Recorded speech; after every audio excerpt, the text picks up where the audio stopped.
ও প্রিয় হাবিব ও দমেরে রাখছো কেন দূরে। সবাই মহব্বতে পড়ি।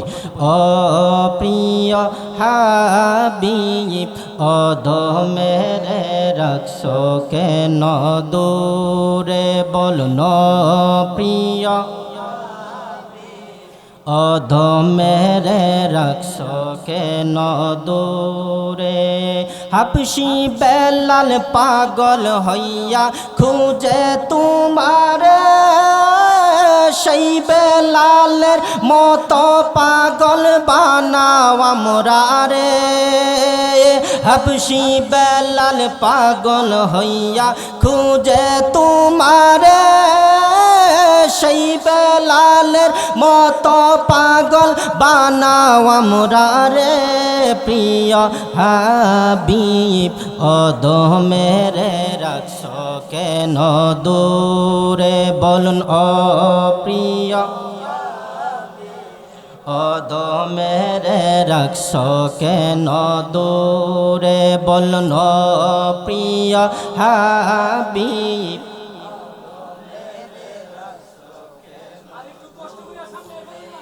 জোরে বলি আল্লাহু আকবার। তাহলে আহলে বায়াত এটা আল্লাহ তাআলার পক্ষ থেকে, আল্লাহ তাআলার পক্ষ থেকে একেবারেই স্পেশাল বর্ণনা, যে আহলে বায়াতের সমতুল্য পৃথিবীর আর কেউ হতে পারে না। যে আহলে বায়াতের আমার আল্লাহ তাআলা প্রকাশ্য অপ্রকাশ্য সমস্ত ধরনের অপবিত্রতা থেকে আমার আল্লাহ তাআলা আহলে বায়াতকে পৌত পবিত্র ঘোষণা করেছেন। জোরে বলি সুবহানাল্লাহ। অপবিত্রতা, নাজাসাতে গালিজা, নাজাসাতে খাফিফা, এই দুটোটা নাজাসাতেই। যেমন নাজাসাতে খাফিফা মানে কি, যেটা হচ্ছে অপ্রকাশ্য নাপাকি। ধরেন আপনি ইস্তেনজায় গিয়েছেন, ভুলবশত আপনার কাপড়ের মধ্যে প্রস্রাবের ছিটা পড়েছে। আচ্ছা, কাপড়ের মধ্যে প্রস্রাবের ছিটা পড়ার পরে এই প্রস্রাব শুকিয়ে গেলে আর কি দেখা যায়? তাহলে এটা হচ্ছে অপ্রকাশ্য। আরেকটা নাজাসাত গালিজা। ধরেন আপনি রাস্তা দিয়ে যাচ্ছেন, কোনো একটা গরু বা গাবি তার বিষটা আপনার কাপড়ের মধ্যে লেগেছে, এটার দাগ আছে, দেখা যাচ্ছে, নাজাসাতে গালিজা। এটা আমাদের যে পায়খানা, ওইটাও নাজাসাতে গালিজা। কিন্তু আমার আল্লাহ তাআলা আহলে বায়াতের শুধু এই নাজাসাত দূর করে নাই, আরেকটা নাজাসাত আছে, অপবিত্রতা আছে। যেমন আল্লাহ তাআলা পবিত্র কোরআনে বলেছেন, ইন্নামাল মুশরিকুনা নাজাসাতুন, নিশ্চয়ই যারা মুশরিক মুনাফিক তারা হচ্ছে কি নাজাসাত, অপবিত্র। আমার আল্লাহ তাআলা এই আহলে বায়াতের অন্তর থেকে যত ধরনের কুপ্রবৃত্তি আছে, ধরেন আমার আপনার অন্তরে এখন নামাজ পড়েছি, আবার কোনো মানুষকে আমরা কষ্ট দেওয়ার জন্য অথবা কোনো মানুষের ক্ষতি করার জন্য অন্তরে অন্তরে কি করি, মনে মনে হ্যাঁ আমরা কিছু চিন্তা করি, কিন্তু সেটা বাহির থেকে দেখা যায় না। আমার আল্লাহ তাআলা আহলে বায়াতকে এত মর্যাদা দিয়েছেন, তাদের শুধু অপ্রকাশ্য নাপাকি না, তাদের অন্তরের মধ্যে যদি কোনো ধরনের কুমন্ত্রণা কোনো কিছু এসে থাকে, আমার আল্লাহ তাআলা শয়তানি সকল ধরনের কুমন্ত্রণা থেকেও আহলে বায়াতকে আমার আল্লাহ পৌত পবিত্র ঘোষণা করেছেন। এই জন্য আমার আল্লাহ বলেছেন, ইয়া রাসূলুল্লাহ, আমি আপনার এই আহলে বায়াতকে পৌত পবিত্র ঘোষণা করে দিলাম। আমার নবীও তাদেরকে আল্লাহর কাছে একেবারে উপস্থিত করে দিলেন। আল্লাহ আল্লাহুম্মা হাউলাই আহলুল বাইত, ও আমার আল্লাহ, আপনি যাদেরকে পৌত পবিত্র ঘোষণা করতে চাইলেন তারা হচ্ছে আমার ইমাম হাসান, হুসাইন, আলী, ফাতেমা। জোরে বলি সুবহানাল্লাহ।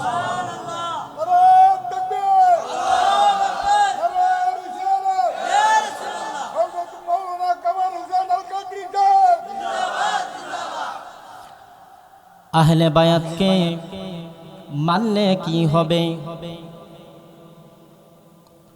না মানলে আপনি যদি কাবাকে সামনে রেখে নামাজ পড়েন, আমার নবীজি বলেছেন শুধু আহলে বায়াতের যদি কেউ বিদ্বেষী হয়, আহলে বায়াত নিয়ে যদি শুধু কেউ বিভিন্ন ধরনের কুৎসা রটনা করে, খারাপ মন্তব্য করে, আমার নবীজি বলেন দাখালান্নার। ওই ব্যক্তিটা যদি নামাজ পড়তে পড়তে খানে কাবাকে সামনে রেখেও যদি নামাজ পড়ে, দাখালান্নার, আহলে বায়াতের প্রতি বিদ্বেষ থাকার কারণে সে জাহান্নামে যাবে। হযরত আবু যর গিফারি রাদিয়াল্লাহু তাআলা আনহু খানে কাবার চৌকাটকে এভাবে ধরে, খানে কাবার চৌকাটকে এভাবে দাঁড়িয়ে ধরে যত মানুষগুলো খানে, প্রখর রুদ্র আমাদের গায়ে সরাসরি লাগবে না, গাছের পাতা যেমন রুদ্রকে আগে নিজে যতটুকু পারে সে আটকে দিয়ে যতটুকু আসে, অল্প কিছু যেটা সে আটকাতে পারে না মাটির মধ্যে এসে পড়ে। আপনারা আমাদের বটবৃক্ষ, এই হুসাইনিয়া সুন্নি সংগঠন, এটাকে ধরে রাখতে হলে অবশ্যই আপনাদের সহযোগিতা প্রয়োজন। জোরে বলুন ঠিক কিনা? আল্লাহর নবীজি মক্কাতুল মুকাররমার মধ্যে সর্বপ্রথম ইসলামের পরিবেশ তৈরি করার জন্য উনি কিন্তু একটা সংগঠন তৈরি করেছিলেন। সেই সংগঠনের নাম ছিল হিলফুল ফুজুল। কি সংগঠন? নবীজির 63 বছর জিন্দেগির মধ্যে 53 বছর জিন্দেগি নবীজি মক্কায় কাটিয়েছেন, মাত্র 10 বছর নবীজির মাদানী জীবন। আমি বলতে চাচ্ছি এই হিলফুল ফুজুল সংগঠনের মধ্য দিয়ে নবী কিন্তু এই মক্কাতুল মুকাররমার যুব সমাজকে একত্রিত করতে পেরেছিলেন এই সংগঠনের কারণে। যদি আমাদের এই এলাকায় আহলে বায়াত ধরে রাখতে হয়, যদি আমাদের এই এলাকায় নবীর প্রেম মহব্বত ধরে রাখতে হয়, যদি এলাকায় সুন্নিয়ত ধরে রাখতে হয়, তাহলে হুসাইনিয়া সংগঠনকে অবশ্যই সবাই সম্মিলিতভাবে ধরে রাখতে হবে। আমার সাথে কি সবাই একমত? বলো নারে তাকবীর, নারে রিসালাত। হুসাইনিয়া যুব সংগঠন, হুসাইনিয়া যুব সংগঠন। আল্লাহ তাআলা আমাদের এই সংগঠনকে কিয়ামতের আগ পর্যন্ত এই চুনটার জমিনে আল্লাহ তাআলা দায়েম এবং কায়েম রাখুন। জোরে বলুন আমিন।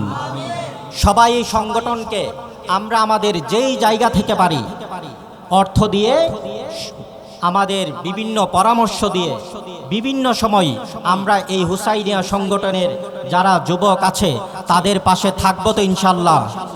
জোরে বলি ইনশাল্লাহ থাকবো তো। আল্লাহ আমাদেরকে কবুল করুক, বলুন আমিন। এই সংগঠন কোনো রাজনৈতিক সংগঠন না, এটা দ্বারা কোনো মেম্বার চেয়ারম্যান বা এলাকায় কোনো আধিপত্য কোনো কিছুই হবে না। এই সংগঠনকে শুধু আল্লাহ, আল্লাহর রসুল এবং আল্লাহর রাসূলের আহলে বায়াতের জন্য সংগঠনকে ভালোবাসবেন। হযরত আব্দুল্লাহ ইবনে আব্বাস রাদিয়াল্লাহু তাআলা আনহু থেকে বর্ণিত, আল্লাহর হাবিব রাসূল সাল্লাল্লাহু আলাইহি ওয়াসাল্লাম বলেছেন, ও দুনিয়ার মানুষ, তোমরা আল্লাহ পাককে ভালোবাসো, মহব্বত করো, কারণ আল্লাহ তাআলা তোমাকে অসংখ্য নিয়ামত দিয়েছেন। আর এই অসংখ্য নিয়ামতের জন্য তোমরা আল্লাহকে ভালোবাসো, মহব্বত করো। আর আমি নবী ঘোষণা দিলাম, যদি তোমরা আল্লাহর ভালোবাসা পেতে চাও, মহব্বত পেতে চাও, তাহলে আমি নবীর মহব্বতকে তোমরা অত্যাবশ্যক করে নাও। জোরে বলি সুবহানাল্লাহ। আমার নবীজি এতটুকু বলেন, থামেন নাই। আল্লাহর হাবিব, প্যারা হাবিব দু জাহান রাসূল সাল্লাল্লাহু আলাইহি ওয়াসাল্লাম বলেছেন, আর আমি নবী রহমাতুল লিল আলামিনের ভালোবাসা যদি পেতে চাও, তাহলে আমার আহলে বায়াতকে ভালোবাসো। জোরে বলি সুবহানাল্লাহ।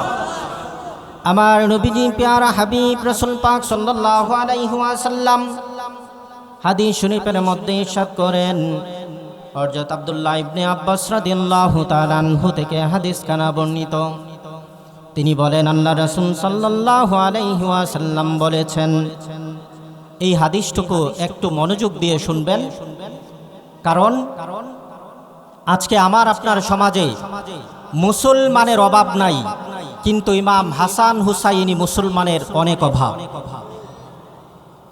ঘরে ঘরে আলেমের অভাব নাই, কিন্তু আহলে বায়াতকে ভালোবাসে, ইমাম হাসান হুসাইনকে ভালোবাসে, আল্লাহর ওলিদের পদাঙ্ক অনুসরণ করে, এই আলেমের খুব অভাব। যারা মক্কাতুল মুকাররমায় গিয়েছেন, খানে কাবা তাওয়াফ করার পরে, খানে কাবাটা তাওয়াফ করার পরে ওনারা হচ্ছে হাজারে আসওয়াদ আর মাকাম ইব্রাহিম, হাজারে আসওয়াদ এবং মাকাম ইব্রাহিমের মাঝামাঝি দাঁড়িয়ে কাবাকে সামনে রেখে 2 রাকাত নামাজ আদায় করে। কারণ হাদিস শরীফে আছে, যে ব্যক্তি এই খানে কাবাকে প্রদক্ষিণ করার পর, তাওয়াফ করার পর হাজারে আসওয়াদ এবং মাকাম ইব্রাহিমের মাঝামাঝি দাঁড়িয়ে 2 রাকাত নফল নামাজ আদায় করবে, আল্লাহ তাআলা তার জীবনের গুনাহ খাতা মাফ করে দিবেন। জোরে বলি সুবহানাল্লাহ। আজকের মাহফিল আহলে বায়াতের মাহফিল, আজকের ওয়াজ মাহফিল ইমাম হাসান হুসাইনের মহব্বতের মাহফিল। তো নবীজির এক হাদিসে আছে, এই খানে কাবার হাজারে আসওয়াদ এবং মাকাম ইব্রাহিমের মাঝামাঝি দাঁড়িয়ে নামাজ পড়লে, 2 রাকাত নামাজ আদায় করলে আল্লাহ ওই ব্যক্তির আল্লাহর কাছে যা চাই আল্লাহ তা কবুল করেন, আল্লাহর কাছে দোয়া করলে আল্লাহ তা কবুল করেন, তার জীবনের গুনাহ খাতা মাফ করেন। হযরত আব্দুল্লাহ ইবনে আব্বাস রাদিয়াল্লাহু তাআলা আনহু থেকে বর্ণিত, আল্লাহর রাসূল সাল্লাল্লাহু আলাইহি ওয়াসাল্লাম বলেছেন, যদি কোনো ব্যক্তি খানে কাবা জিয়ারত, খানে কাবাকে প্রদক্ষিণ করে, প্রদক্ষিণ করার পরে হাজারে আসওয়াদ এবং মাকাম ইব্রাহিমের মাঝামাঝি দাঁড়াইয়া যদি সে নামাজ পড়ে, দাঁড়িয়ে নামাজ পড়ার পরে কিন্তু তার মধ্যে, তার অন্তরের মধ্যে, তার মনের মধ্যে আহলে বায়াতের মহব্বত নাই, আহলে বায়াতের কোনো প্রেম নাই, আমার আল্লাহর নবীজি ঘোষণা দিলেন, ওই সকল ব্যক্তি যারা খানে কাবা প্রদক্ষিণ করলো, খানে কাবা প্রদক্ষিণ করার পরে হাজারে আসওয়াদ এবং মাকামে ইব্রাহিমকে মাঝামাঝি দাঁড়িয়ে খানে কাবাকে সামনে রেখে সে নামাজ আদায় করলো, আমি নবীজি ঘোষণা দিলাম, আমি রহমাতুল লিল আলামিন ঘোষণা দিয়ে দিলাম, ওই ব্যক্তির অন্তরে যদি আমার আহলে বায়াতের মহব্বত না থাকে, ইমাম হাসান হুসাইন ফাতেমা আলীর মহব্বত যদি না থাকে, ও দুনিয়াবাসী জেনে রাখো, ও দুনিয়াবাসী জেনে রাখো, ওই ব্যক্তি যত ইবাদত করো, আমি নবীজি ঘোষণা দিলাম তার ইবাদত কবুল হবে না, দাখালান নার, ওই ব্যক্তিটা জাহান্নামী হয়ে যাবে। জোরে বলি নাউজুবিল্লাহ। কিসের কারণে? আহলে বায়াতের মহব্বত না থাকার কারণে। আহলে বায়াতের মহব্বত থাকলে আপনি যদি খানে কাবার সামনে দাঁড়ায় নামাজ পড়েন, মাকামে ইব্রাহিম এবং হাজারে আসওয়াতের মাঝে দাঁড়ায় নামাজ পড়েন, খানে কাবার সামনে রাখেন, কিন্তু আহলে বায়াতের মহব্বত নাই, আপনার ইবাদত আল্লাহর দরবারে কবুল না। কিন্তু আহলে বায়াতের মহব্বত আছে, খানে কাবাকে সামনে রেখেছেন, হাজারে আসওয়াদকে আপনি এক পাশে রেখেছেন, মাকাম ইব্রাহিমকে এক পাশে রেখেছেন, নামাজ পড়েছেন, আপনি জান্নাতি হয়েছেন। জোরে বলি সুবহানাল্লাহ। তাহলে অবশ্যই আপনার আমার ইবাদতের মাধ্যমে আহলে বায়াতকে রাখতে হবে। আপনি দেখেন তাশাহুদ পড়েন, তাশাহুদের মাধ্যমেও আমার আল্লাহ তাআলা আহলে বায়াতকে বাদ দেই নাই। কোথাও আপনি আহলে বায়াতকে বাদ দিয়ে আপনি জান্নাতি হওয়ার কশিন কালেও আপনি আশা করতে পারেন না। আমার রাসূল সাল্লাল্লাহু আলাইহি ওয়াসাল্লাম বলেন, হাদিস শরীফের মধ্যে উল্লেখ আছে, আমার আল্লাহর হাবিব রাসূল সাল্লাল্লাহু আলাইহি ওয়াসাল্লাম ইয়াউমে আরাফার দিন ভাষণ দিচ্ছিলেন। ইয়াউমে আরাফার দিনে ভাষণ দেওয়ার সময় তিনি কাসওয়া নামক একটি উটের উপরে বসে ভাষণ দিচ্ছিলেন।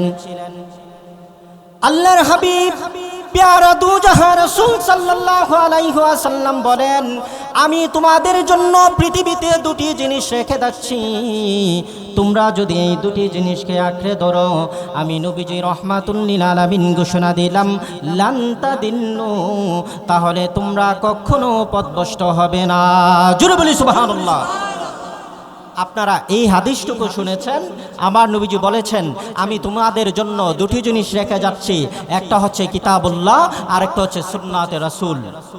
কিন্তু আরেকটি হাদিসের মধ্যে আল্লাহ রাসূল সাল্লাল্লাহু আলাইহি ওয়াসাল্লাম স্পষ্টভাবে বলেছেন, তিরমিজি শরীফের 2য় খণ্ড 3786 নম্বর হাদিসের মধ্যে আমার নবী বলেন, আমি শুধু কিতাবুল্লাহ আর সুন্নাতে রাসূল না, তোমরা এও জেনে রাখো আমি নবী তোমাদের জন্য দুটি জিনিস রেখে যাচ্ছি, একটা হচ্ছে আমার আল্লাহর কোরআন, আর একটা হচ্ছে আমার আহলে বায়াত। জোরে বলি সুবহানাল্লাহ। আমার নবী রাসূল সাল্লাল্লাহু আলাইহি ওয়াসাল্লাম বলেন, ইয়া আইয়ুহান নাস, ওহে মানব সকল, ইন্নী তারাকতু ফীকুম, নিশ্চয় আমি তোমাদের জন্য রেখে যাচ্ছি, মা ইন আখাযতুম বিহি লান তাদিল্লু, আমি যে জিনিস তোমাদের জন্য রেখে যাচ্ছি, যে দুটি জিনিস তোমাদের জন্য রেখে যাচ্ছি, ওহে মানব সকল, তোমরা যদি এই দুটি জিনিসকে আঁকড়ে ধরো, আমি নবীজি ঘোষণা দিলাম লান তাদিল্লু, তোমরা কখনো পথভ্রষ্ট হবে না। আমার নবীজি বলে দিলেন, এর মধ্যে দুটি জিনিসের মধ্যে একটি হচ্ছে কিতাবুল্লাহ, একটি হচ্ছে আমার আল্লাহ তাআলার কিতাব, ওয়া ইত্তিরাতি আহলে বাইতি, আরেকটি হচ্ছে আমার আহলে বাইত। জোরে বলি আল্লাহু আকবার। তাহলে আপনি কি জানলেন? শুধু কিতাব, শুধু কোরআন আঁকড়ে ধরলেই আপনি নাজাত পাবেন না। কোরআনের সাথে, আল্লাহর কিতাবের সাথে আহলে বায়াতকে আঁকড়ে ধরতে হবে। এই হাদিসের পরিপ্রেক্ষিতে আমার আল্লাহ তাআলা পবিত্র কোরআনে সূরাতুল আহজাবের মধ্যে আমার আল্লাহ তাআলা নবীকে উদ্দেশ্য করে বললেন, ইয়া রাসূলুল্লাহ, ইন্নামা ইউরিদুল্লাহ লিইউযহিবা আনকুমুর রিজসা আহলাল বাইত। ইয়া রাসূলুল্লাহ, আমি আল্লাহ চাচ্ছি আপনার আহলে বায়াতকে পৌত পবিত্র ঘোষণা করতে। এখন আল্লাহ যখন এই ঘোষণা করতে চাচ্ছেন, পৌত পবিত্র ঘোষণা করতে চাচ্ছেন, তাহলে এখন নবীজির কাজ কি? আহলে বায়াতকে স্পষ্টভাবে আল্লাহর কাছে ধরে তোলা। এই হাদিস কানা, এই আয়াত যখন নাজিল হলো, আল্লাহ রাসূল সাল্লাল্লাহু আলাইহি ওয়াসাল্লাম ফজর পরে একটি কালো চাদর গায়ে দিয়ে, হযরত আয়েশা সিদ্দিকা রাদিয়াল্লাহু তাআলা আনহা থেকে হাদিস কানা বর্ণিত, উনি গায়ে একটি কালো চাদর মুড়িয়ে ওনার হুজরাখানা থেকে বের হলেন। আয়েশা সিদ্দিকা রাদিয়াল্লাহু তাআলা আনহা বললেন, কিছু দূর যাওয়ার পর আল্লাহর হাবিব রাসূল সাল্লাল্লাহু আলাইহি ওয়াসাল্লাম হযরত হাসান ইবনে আলী রাদিয়াল্লাহু তাআলা আনহুকে সামনে পেলেন। হযরত হাসান ইবনে আলী রাদিয়াল্লাহু তাআলা আনহুকে সামনে পাওয়ার পরে আমার রাসূল সাল্লাল্লাহু আলাইহি ওয়াসাল্লাম ইমাম হাসানকে আল্লাহ রাসূল সাল্লাল্লাহু আলাইহি ওয়াসাল্লামের চাদর মুবারকের ভিতরে ঢুকাইলেন। এই হাদিস আপনারা অসংখ্যবার শুনেছেন, কিন্তু যেহেতু সোহাদে কারবালার স্মরণে মাহফিল, এই কথাগুলো যদি না বলি তাহলে তার হক আদায় হবে না। আপনারা এসেছেন, এর মূল্যায়ন, এর বিনিময় আমার কাছে নাই, কিন্তু যার উসিলায়, যার মহব্বতে এসেছেন, নিঃসন্দেহে নবীর আহলে বায়াতের কাছে আপনার এই আশা, আপনার এই মহব্বতে বসা, এর প্রতিদান আহলে বায়াতের কাছে আছে। এর প্রতিদান কখনো বিনষ্ট হবে না, এর প্রতিদান নিঃসন্দেহে আপনি পরকালে পেয়ে যাবেন। জোরে বলি সুবহানাল্লাহ। আয়েশা সিদ্দিকা রাদিয়াল্লাহু তাআলা আনহা বললেন, আমার নবীজি যখন ইমাম হাসানকে দেখলেন, তার কানো চাদরের ভিতরে ঢুকাইলেন। আবার কিছুক্ষণ যখন অগ্রসর হলেন, রাহমাতুল লিল আলামিন ফাদাখালা মাহু সুম্মা জাআত ফাতিমাতু, এমনই ভাবে ইমাম হাসানকে ঢুকালেন। আবার কিছুক্ষণ পরে ইমাম হুসাইনকে পাইলেন, ইমাম হুসাইনকে চাদরের ভিতরে নিলেন। তারপরে আল্লাহ রাসূল সাল্লাল্লাহু আলাইহি ওয়াসাল্লাম ফাতিমাতুজ জাহরা রাদিয়াল্লাহু তাআলা আনহাকে ডাকলেন। তারপরে সেই চাদরের ভিতরে ফাতেমা রাদিয়াল্লাহু তাআলা আনহাকে ঢুকাইলেন। তিনজন হলো ইমাম হযরত আলী কাররামাল্লাহু ওয়াজহু, হযরত আলী রাদিয়াল্লাহু তাআলা আনহুকে ডাকলেন, চাদরের ভিতরে ঢুকাইলেন। যে সূরাতুল আহজাবের মধ্যে আল্লাহ তাআলা যে নবীকে বললেন, ইয়া রাসূলুল্লাহ, নিশ্চয় আমি আল্লাহ আপনার আহলে বায়াতকে পৌত পবিত্র করতে চাই। ইয়া রাসূলুল্লাহ, আপনার আহলে বায়াত কারা? আমার নবীজি চাদরের ভিতরে ইমাম হাসান হুসাইনকে ঢুকাইলেন, ফাতেমাকে রাখলেন, আলীকেও ঢুকাইলেন। ঢুকাইয়া ছাড়া এই চাদরের ভিতরে রেখে আমার নবীজি, আমার আল্লাহ তাআলা যে আয়াতে কারিমা ঘোষণা করলেন, যে আয়াতে কারিমা নাযিল করলেন, আমার নবী রহমাতুল লিল আলামিন তখন এই আয়াতে কারিমা আবার নবীজির জবান মুবারকে পাঠ করলেন, ইন্নামা ইউরিদুল্লাহু লিইউযহিবা আনকুমুর রিজসা আহলাল বাইত ওয়া ইউতাহহিরুকুম তাতহীরা। ও আল্লাহ, আপনি যে আমার আহলে বায়াত সম্পর্কে জানতে চাইলেন, আল্লাহ আপনি আমার আহলে বায়াতকে পৌত পবিত্র ঘোষণা করতে চাইলেন। ও আল্লাহ, আল্লাহুম্মা হাউলাই আহলুল বাইত। ও আল্লাহ, আমার এই চাদরের ভিতরে যারা আছে গো মাওলা, ইমাম হাসান হুসাইন ফাতেমা আলী, ওরা হচ্ছে আমার আহলে বাইত। জোরে বলি আল্লাহু আকবার। আমার আল্লাহ তাআলা ঘোষণা দিয়ে দিলেন, ওগো নবী, ইয়া আমার বন্ধু, ওগো আমার হাবিব, এই আহলে বায়াত পৃথিবীর অন্য কোনো মানুষের মতো না। এই আহলে বায়াতকে আমি আল্লাহ পৌত পবিত্র ঘোষণা করে দিলাম। তাদের মধ্যে যত অপবিত্রতা আছে আমি আল্লাহ অপবিত্রতা দূর করে নিলাম। জোরে বলি সুবহানাল্লাহ। আল্লাহ রাসূল সাল্লাল্লাহু আলাইহি ওয়াসাল্লামের স্ত্রী উম্মে সালমা রাদিয়াল্লাহু তাআলা আনহা, উনি এই ঘটনা দাঁড়িয়ে দাঁড়িয়ে দেখলেন। নবীজি যে আহলে বায়াতের ঘোষণা দিলেন, উনি নিজের কানে সেই ঘোষণা শুনলেন। কার কথা বলছি? নবীজির স্ত্রী উম্মে সালমা। উনি এই ঘটনা দেখার পরে উনি নবীজির কাছে দরখাস্ত করলেন। قالت উম্মে সালমা ওয়া আনা মাহুম ইয়া রাসূলুল্লাহ।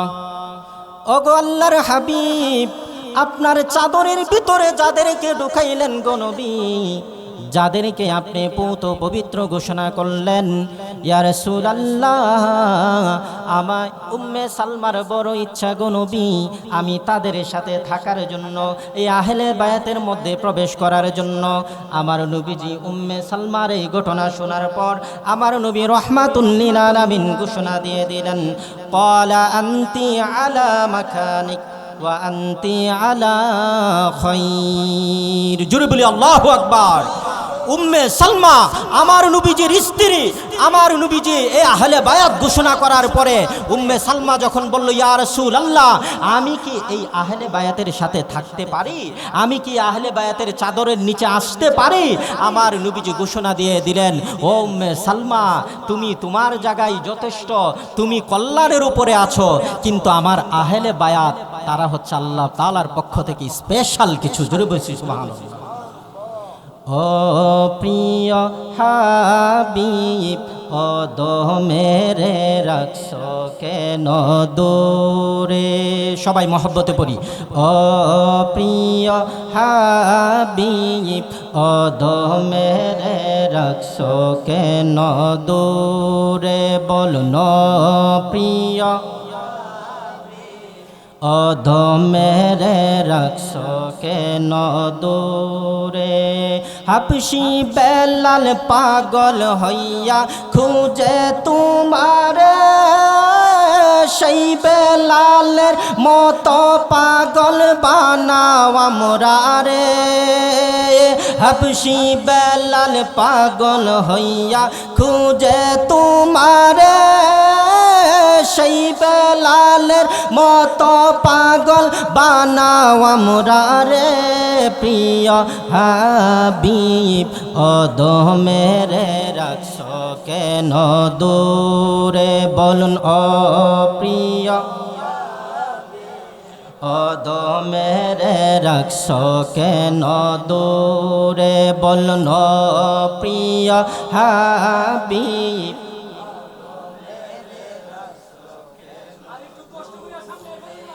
জোরে বলি আল্লাহু আকবার। তাহলে আহলে বায়াত এটা আল্লাহ তাআলার পক্ষ থেকে, আল্লাহ তাআলার পক্ষ থেকে একেবারেই স্পেশাল বর্ণনা। যে আহলে বায়াতের সমতুল্য পৃথিবীর আর কেউ হতে পারে না।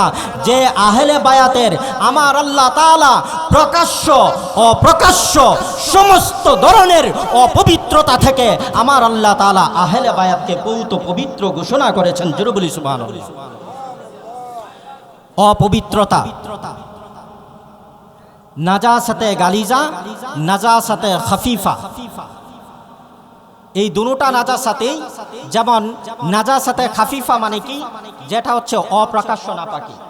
ধরেন আপনি ইস্তেঞ্জায় গিয়েছেন, ভুলবশত আপনার কাপড়ের মধ্যে প্রস্রাবের ছিটা পড়েছে।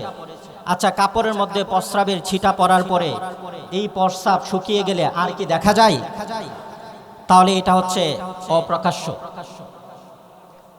আরেকটা নাজাসাত গালিজা। ধরেন আপনি রাস্তা দিয়ে যাচ্ছেন, কোনো একটা গরু বা গাবি তার বিষটা আপনার কাপড়ের মধ্যে লেগেছে, এটার দাগ আছে, দেখা যাচ্ছে, নাজাসাতে গালিজা। এটা আমাদের যে পায়খানা, ওইটাও নাজাসাতে গালিজা। কিন্তু আমার আল্লাহ তাআলা আহলে বায়াতের শুধু এই নাজাসাত দূর করে নাই, আরেকটা নাজাসাত আছে, অপবিত্রতা আছে। যেমন আল্লাহ তাআলা পবিত্র কোরআনে বলেছেন, ইন্নামাল মুশরিকুনা নাজাসাতুন, নিশ্চয়ই যারা মুশরিক মুনাফিক তারা হচ্ছে কি নাজাসাত, অপবিত্র। আমার আল্লাহ তাআলা এই আহলে বায়াতের অন্তর থেকে যত ধরনের কুপ্রবৃত্তি আছে, ধরেন আমার আপনার অন্তরে এখন নামাজ পড়েছি, আবার কোনো মানুষকে আমরা কষ্ট দেওয়ার জন্য অথবা কোনো মানুষের ক্ষতি করার জন্য অন্তরে অন্তরে কি করি, মনে মনে, হ্যাঁ, আমরা কিছু চিন্তা করি, কিন্তু সেটা বাহির থেকে দেখা যায় না। আমার আল্লাহ তাআলা আহলে বায়াতকে এত মর্যাদা দিয়েছেন, তাদের শুধু অপ্রকাশ্য নাপাকি না, তাদের অন্তরের মধ্যে যদি কোনো ধরনের কুমন্ত্রণা কোনো কিছু এসে থাকে, আমার আল্লাহ তাআলা শয়তানি সকল ধরনের কুমন্ত্রণা থেকেও আহলে বায়াতকে আমার আল্লাহ পৌত পবিত্র ঘোষণা করেছেন। এই জন্য আমার আল্লাহ বলেছেন, ইয়া রাসূলুল্লাহ, আমি আপনার এই আহলে বায়াতকে পৌত পবিত্র ঘোষণা করে দিলাম। আমার নবীও তাদেরকে আল্লাহর কাছে একেবারে উপস্থিত করে দিলেন। আল্লাহ আল্লাহুম্মা হাউলাই আহলুল বাইত, ও আমার আল্লাহ, আপনি যাদেরকে পৌত পবিত্র ঘোষণা করতে চাইলেন তারা হচ্ছে আমার ইমাম হাসান, হুসাইন, আলী, ফাতেমা। জোরে বলি সুবহানাল্লাহ।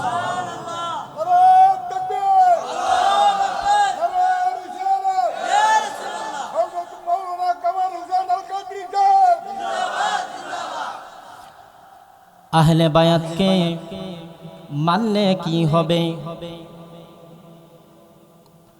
না মানলে আপনি যদি কাবাকে সামনে রেখে নামাজ পড়েন, আমার নবীজি বলেছেন, শুধু আহলে বায়াতের যদি কেউ বিদ্বেষী হয়, আহলে বায়াত নিয়ে যদি শুধু কেউ বিভিন্ন ধরনের কুৎসা রটনা করে, খারাপ মন্তব্য করে, আমার নবীজি বলেন দাখালান নার।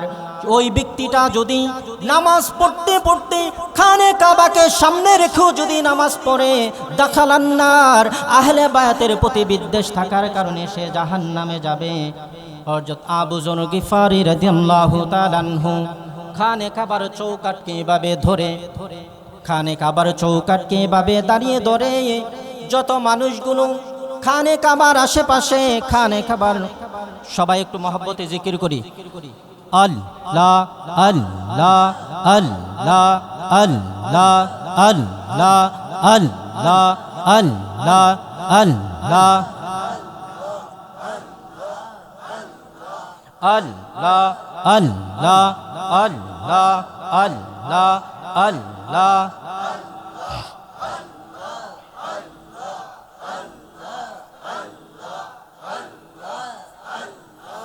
আল্লাহর জিকির কর রে বান্দা, আল্লাহর জিকির কর, আল্লাহর জিকির কর রে বান্দা, আল্লাহর জিকির কর। জিকির কলব হয় জিন্দা, গুনাহ মাফ হয় তর।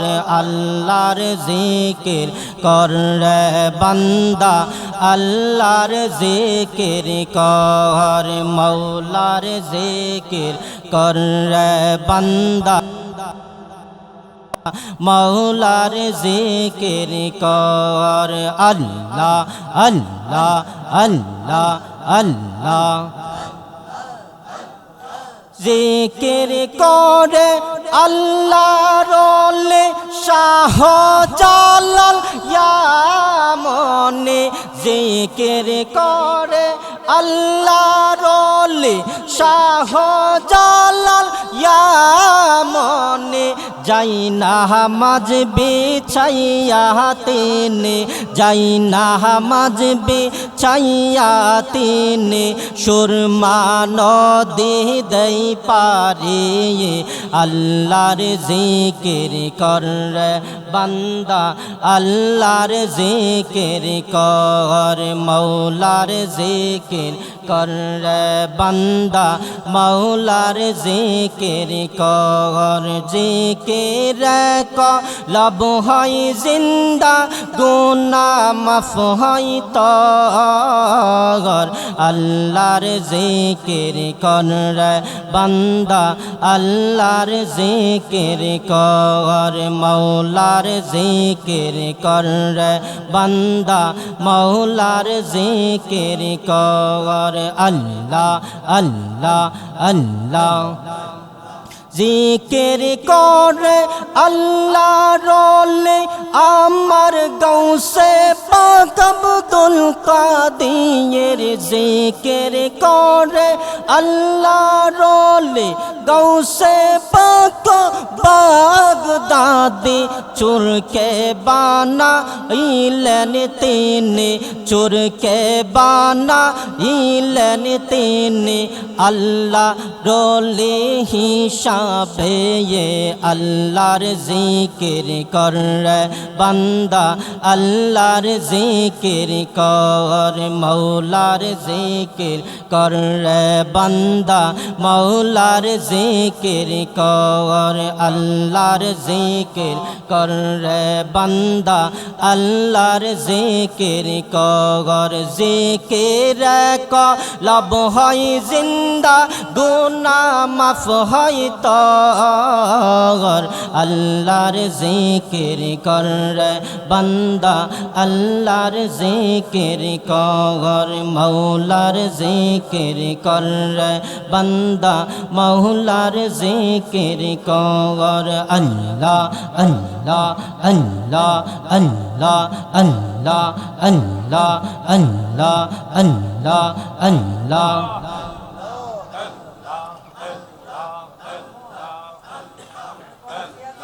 आई मोहम्मद कमले वाला आई रे आमार बुके आई मोहम्मद मदीना वाला आई रे आमार बुके आई डाके तुमार कृत दास डाके अपनार कृत दास शांति नाई मोर कली जाई आई मोहम्मद मदीना वाला आई रे आमार बुके आई मोहम्मद मदीना वाला आई रे आमार बुके आई अल्लाह अल्लाह अल्लाह अल्लाह अल्लाह अल्लाह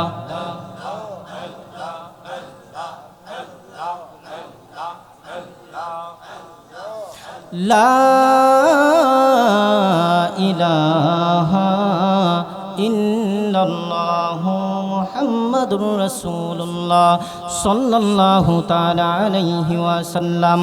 हज़रत আবু যর গিফারি রাদিয়াল্লাহু তাআলা আনহু কাবা শরীফের চৌকাঠ ধরে মানুষের উদ্দেশ্যে ঘোষণা দিলেন, ও মক্কাবাসী, কাবা শরীফের সামনে যারা উপস্থিত, আমি আবু যর গিফারি রাদিয়াল্লাহু তাআলা আনহু এই কাবা শরীফের চৌকাঠ ধরে আমি ঘোষণা দিলাম, সামিতুন নবিয়্য সাল্লাল্লাহু আলাইহি ওয়াসাল্লাম, আমি আল্লাহ রাসূল সাল্লাল্লাহু আলাইহি ওয়াসাল্লামকে বলতে শুনেছি, ইয়াকুল, তিনি বলেন, আলা ইন্না মিসলু আহলি বাইতি ফীকুম মিসলা সাফিনাতিন নূহ। জোরে বলি আল্লাহু আকবার। আমার রাহমাতুল লিল আলামিন ঘোষণা দিয়েছেন নূহ নবীর কিস্তির মধ্যে, ওই প্লাবনের সময় যারা নূহ নবীর কিস্তির মধ্যে উঠেছিল তারা নাজাত পেয়েছিল। নূহ নবীর আপন সন্তান বাবার কথা শুনে নাই, কিস্তির মধ্যে ওঠে নাই, প্লাবনের মধ্যে পড়ে, মহাপ্লাবনের মধ্যে পড়ে সে ডুবে মরেছিল। আমার রাহমাতুল লিল আলামিন বলেন আমার আহলে বায়াত হচ্ছে নূহ নবীর কিস্তির মতো, যারা ওই পরকালে শেষ জামানায় আমার আহলে বায়াতের নৌকার মধ্যে রাহমাতুল লিল আলামিন ঘোষণা দিলাম তারা নাজাত পেয়ে যাবে। জোরে বলি আল্লাহু আকবার। যদি এই জামানায়, এই ফিতনার জামানায়, এই শেষ জামানায় যদি আল্লাহর কাছ থেকে যদি নাজাতের আশা করতে হয়, তাহলে আল্লাহর নবীজির রাহমাতুল লিল আলামিনের আহলে বায়াতকে ধারণ করতে হবে, আহলে বায়াতকে ধরে রাখতে হবে। আমার নবীজি যেভাবে ঘোষণা দিয়েছেন যে কোরআনের সাথে সাথে যদি ওয়া আহলু ইতরাতি, আমার যদি আহলে বায়াত আমার ইতরাতকে তোমরা ধরে রাখো, আমি নবীজি ঘোষণা দিলাম লান তাদিল্লু, তোমরা পথভ্রষ্ট হবে না। অনুরূপভাবে আমার আহলে বায়াত হচ্ছে নূহ নবীর কিস্তির মতো, এই আমার আহলে বায়াতের এই কিস্তির মধ্যে যারা আরোহণ করবে, পাকে পাঞ্জাতনকে যারা অন্তরে ধারণ করবে, আমি রাহমাতুল লিল আলামিন ঘোষণা দিলাম তারা কশিনকালেও পথভ্রষ্ট হবে না, তারা নিঃসন্দেহে নাজাত পেয়ে যাবে। জোরে বলি আল্লাহু আকবার। সম্মানিত হাজিরিন, ইবাদত কোনো মানুষই সমান ইবাদত করা সম্ভব না, ইবাদতের তারতম্য থাকবে।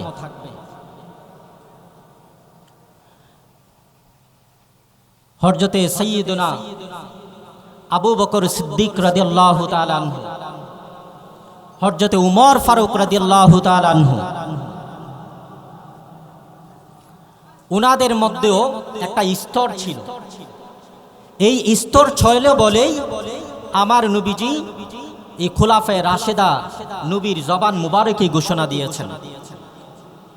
কিন্তু এই যে আবু বকর একে হয়েছেন, উমর ফারুক দুইয়ে আছেন, এইটা কিন্তু আমল দিয়ে হয় নাই, শুধু হয়েছে আমার আপনার নবীর মহব্বতের কারণে তাদের দারাজাত হয়েছে। জোরে বলি সুবহানাল্লাহ।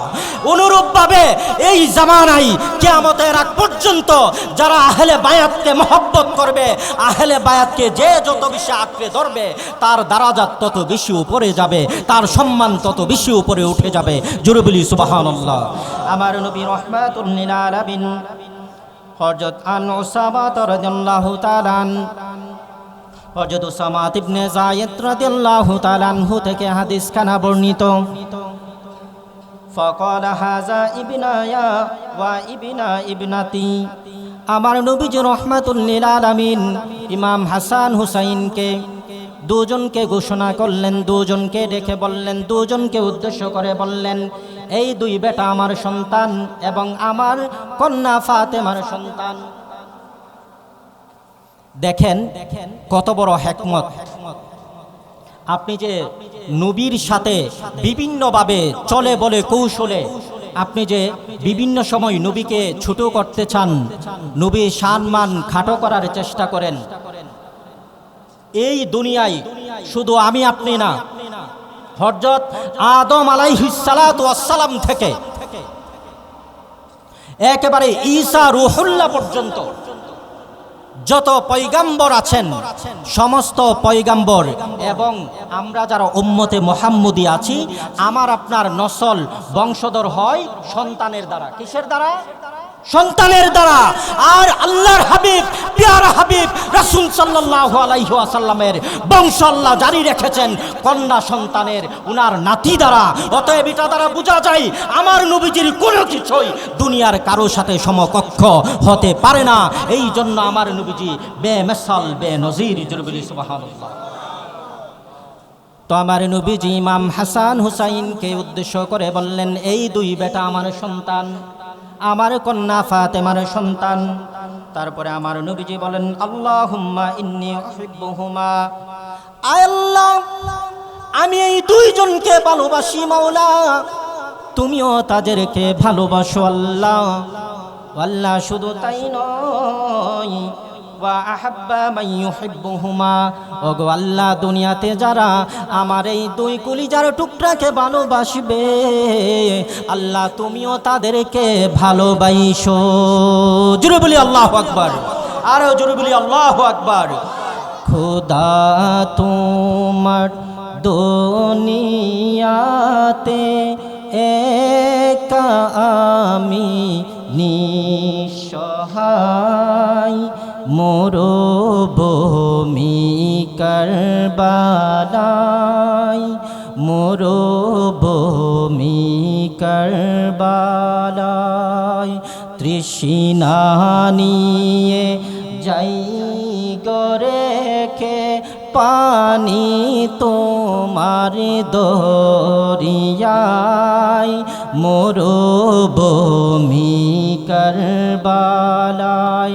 সবাই মহব্বতে পড়ি, খোদা তোমার দুনিয়াতে একা আমি নিঃসহায়,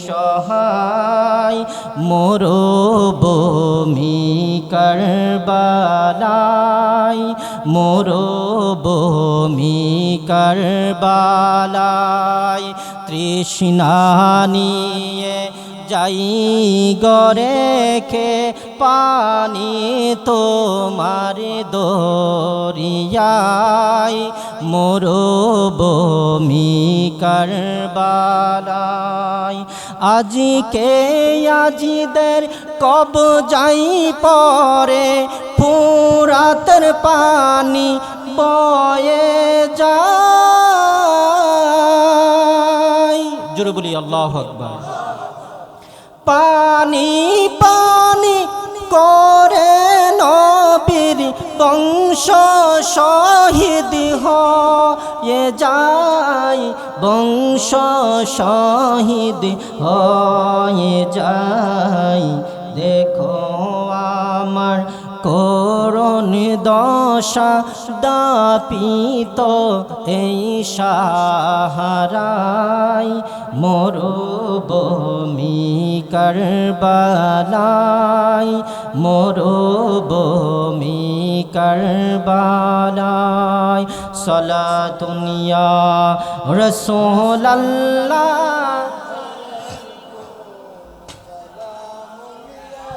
সবাই মহব্বতে পড়ি। কুম সালাতুন ইয়া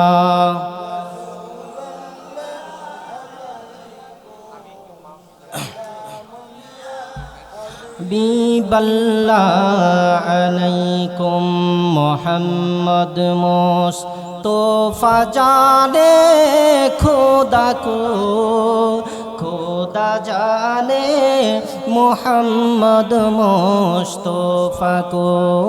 সালাতুন ইয়া কুম সালামুন ইয়া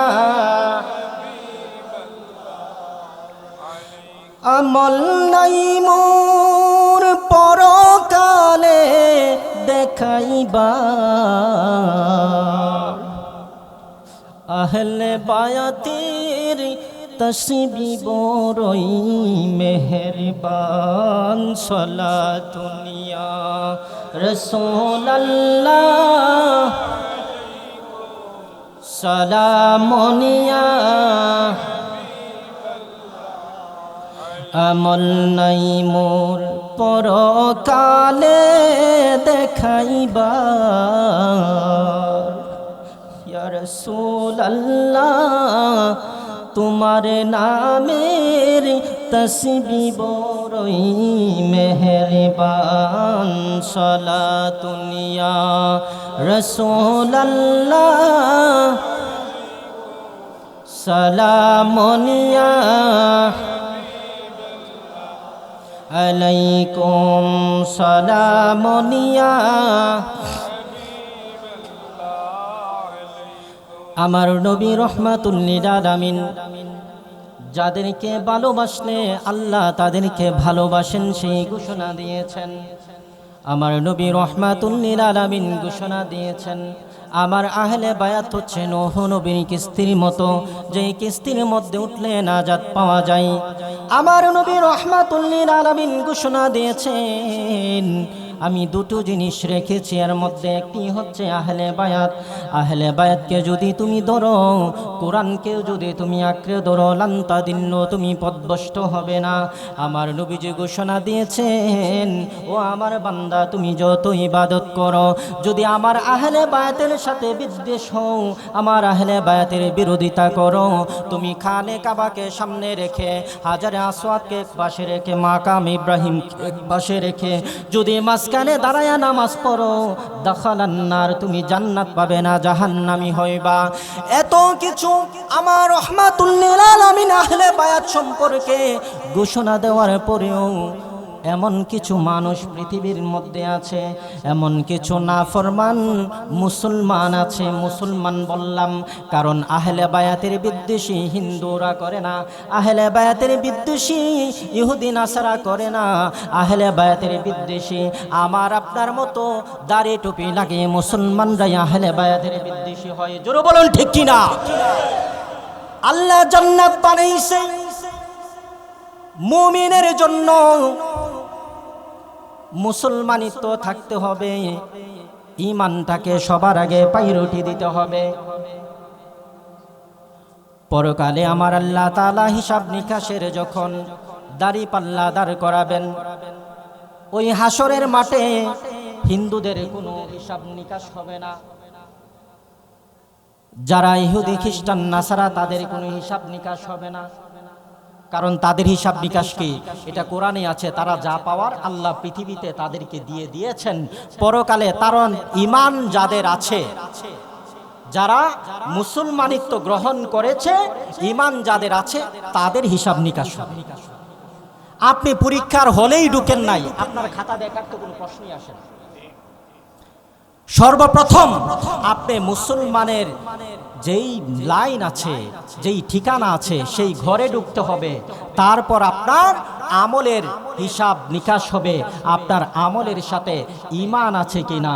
ঈমান আছে, আমল কম হয়, জান্নাত পাবেন। জোরে বলি সুবহানাল্লাহ। তাহলে সঠিক পথ পাওয়ার জন্য আহলে বায়াতকে অনুসরণ করতে হবে। আমার আল্লাহ রাসূল সাল্লাল্লাহু আলাইহি ওয়াসাল্লাম যে আহলে বায়াতের মহব্বত অত্যাবশ্যক করে দিয়েছেন, অথচ এই দুনিয়াতে কিছু নাফরমান কুলাঙ্গার মানুষ আছেন, তারা আহলে বায়াতের কথা শুনলে তাদের অন্তরে জ্বালা ধরে যায়। আহলে বায়াতের কথা তাদের মুখ দিয়ে বের হয় না, তারা শুধু নামে মুসলমান, কিন্তু তাদের অন্তরে কুফরিয়ত রয়েছে। আল্লাহ আমাদেরকে ওই সকল নামদারি মুসলমানদের কাছ থেকে আল্লাহ আমাদের হেফাজত করে। জোরে বলুন আমিন। আহলে বায়াত হচ্ছে অত্যন্ত দামি জিনিস। আমার আল্লাহ পাক পবিত্র কোরআনের মধ্যে সূরাতুল আহজাবের মধ্যে প্রধান অতিথি আমাদের মাহফিলে উপস্থিত হয়েছেন, সবাই জোরে একটু নারে দেই, নারে তাকবীর, নারে রিসালাত, নারে রিসালাত। ইমাম হাসান হুসাইন শুহাদায়ে কারবালা। সম্মানিত হাজিরিন, আমি আপনাদের এই সন্তান, আমি শুধু ইতিহাস না বলে শুধু আহলে বায়াতের ফজিলত, আহলে বায়াতের মহব্বত করলে কি হবে আর না করলে কি ক্ষতি হবে, এই কথাগুলো আপনাদের সামনে বলার চেষ্টা করেছি। আর সূরাতুল আহজাবের একখানা আয়াত তেলাওয়াত করেছিলাম, সেই আয়াতের কথা বলে আমি বিদায় আরজ করছি। আপনারা কি বিরক্ত হচ্ছেন? আমার আল্লাহ তাআলা পবিত্র কোরআনের মধ্যে বলেন, ইন্নাল্লাযীনা ইউযুনাল্লাহা ওয়া রাসূলাহু লা'নাহুমুল্লাহু ফিদ দুনিয়া ওয়াল আখিরাহ ওয়া আ'আদ্দা লাহুম আযাবাম মুহিনা। আমার আল্লাহ স্পষ্টভাবে জানিয়ে দিলেন, ইন্নাল্লাযীনা ইউযুনাল্লাহা ওয়া রাসূলাহু, ইয়া রাসূলুল্লাহ, নিশ্চয়ই যারা আমি আল্লাহরে কষ্ট দেই এবং আপনার নবীরে কষ্ট দেই, ইয়া রাসূলুল্লাহ আপনি জেনে রাখুন, লানাহুমুল্লাহু ফিদ দুনিয়া ওয়াল আখিরা, ওই সকল মানুষদের জন্য দুনিয়া এবং আখিরাতে রয়েছে লানত, অভিশাপ। শুধু তাই নয়, আমার আল্লাহ বলেন ওয়া'আদ্দা লাহুম আযাবাম মুহিনা। ইয়া রাসূলুল্লাহ, আমি আল্লাহরে কষ্ট দেওয়ার কারণে আর আপনি নবীরে কষ্ট দেওয়ার কারণে তাদের উপর লানত, এবং পরকালে আমি আল্লাহ তাদের জন্য লাঞ্ছনাদায়ক শাস্তির ব্যবস্থা করে রেখেছি। অতএব আমার নবী বলেন, আমার হুসাইন আমি হতে আর আমি হুসাইন হতে, আমার নবী বলেন আমার আহলে বায়াতকে যারা ভালোবাসে তারা আমি নবীরে ভালোবাসে, আর আমি নবীরে যারা ভালোবাসে তারা আল্লাহরে ভালোবাসে। আমার নবী যে বলেন আমার আহলে বায়াতকে যারা কষ্ট দেয় আমি নবীরেও তারা কষ্ট দিল। আল্লাহর ঘোষণা অনুযায়ী, সূরাতুল আহজাবের ঘোষণা অনুযায়ী যারা আহলে বায়াতকে কষ্ট দিবে তারা নবীরে কষ্ট দিল। আর ওই সকল মুশরিক, কাফের, মুনাফিক, ইয়াজিদি মুসলমানদের জন্য আমার আল্লাহ তাআলা লাঞ্ছনাদায়ক শাস্তির ব্যবস্থা করে রেখেছেন। জোরে বলুন ঠিক কিনা? আল্লাহ তাআলা আমাদেরকে আহলে বায়াতকে মৃত্যু অবধি পর্যন্ত আমাদের অন্তরে দায়েম কায়েম রেখে আহলে বায়াতের পদাঙ্ক অনুসরণ করে 5 ওয়াক্তের নামাজ শরীয়ত মতো আদায় করা এবং কারো হক না মারা, শরীয়ত বিরোধী কাজ না করা। আহলে বায়াতের মধ্যে কি হক মারার কোনো ইতিহাস আছে? আহলে বায়াতের মধ্যে কি শরীয়ত বিরোধী কোনো কাজ আছে? তাহলে আহলে বায়াতের পদাঙ্ক অনুসরণ করেছেন। আহলে বায়াতের পদাঙ্ক যারা অনুসরণ করে তাদের মধ্যে শরীয়ত পরিপূর্ণ থাকবে। আল্লাহ তাআলা এই সকল মানুষগুলোরই জান্নাতের একেবারে মেহমান বানিয়ে নেবেন।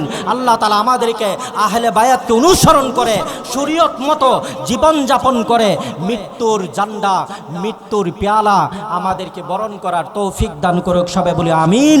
ওয়া আখিরি দাওয়ানা আনিল হামদুলিল্লাহি রাব্বিল আলামিন। আসসালামু আলাইকুম ওয়া রাহমাতুল্লাহি ওয়া বারাকাতুহু।